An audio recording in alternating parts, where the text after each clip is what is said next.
Good morning, students. In previous video, I have discussed about the Supreme Court of India. Today, I will tell you about the High Court of India.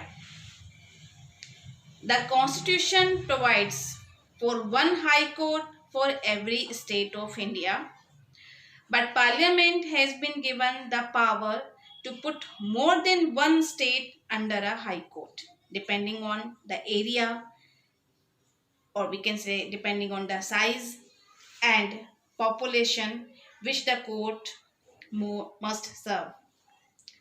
So, what is the composition of High Court?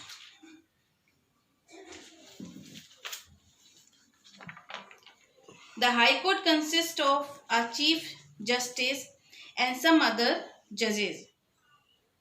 The number of judges varies from state to state, as I told you, depending on size and population. My dear student, the Chief Justice of a High Court is appointed by the President of India in consultation with the Chief Justice of Supreme Court and the Governor of the concerned state, means particular state. Similarly, the other judges are also appointed by the President on the advice of the Chief Justice of India, the Governor of State, and the Chief Justice of the High Court of the concerned state.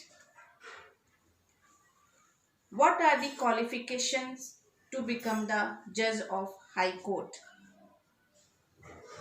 First of all, as you know, citizen of India, he or she should be citizen of India. If he or she want to become the judge of High Court, it's compulsory.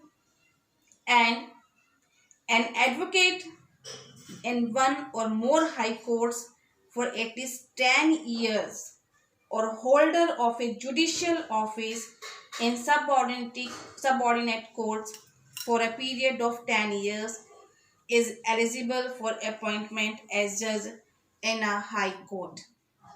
That is the qualification to become a judge of high court. Now, if we're talking about the emoluments or salary, the government has set the salary for the Chief Justice of a High Court at rupees 2.5 lakhs per month.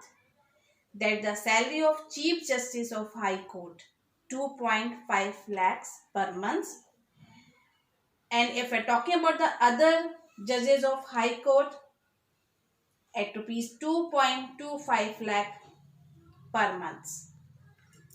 Besides this, they are entitled to certain privileges also, like they can get a free residence, official car, and other allowances. Now, tenure and removal. A judge, the judge of High Court, may continue to remain in office till the attainment of 62 years of age. The judges of the High Court can be removed from office by the President of India in the same manner as the judges of the Supreme Court through impeachment. I already told you about the impeachment when I have talked about the removal of the judge of the Supreme Court. Means special majority is required to remove the judges from their post. This is known as impeachment. Now, what are the powers and functions of the High Court? So many powers and functions are performed by the judges of High Court. I will discuss one by one. First, appellate jurisdiction. Appellate jurisdiction means appeals in civil and criminal cases can be made before the High Court against the decision of the subordinate courts. The High Court can give fresh verdict in such cases. Now, original jurisdiction. The original jurisdiction of a high court is very limited. Cases involving violation of fundamental rights, disputes related to the election of an MP means member of parliament, or MLAs means member of legislative assembly, where interpretation of the constitution is required, come under the original jurisdiction of the high court. Original jurisdiction, as I told you, those cases which are here first time in high court.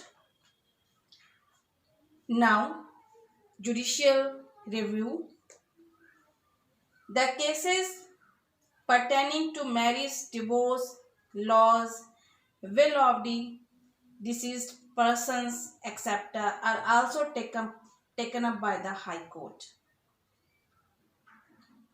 It can transfer to itself those cases where substantial questions of laws is involved and required interpretation of the Constitution.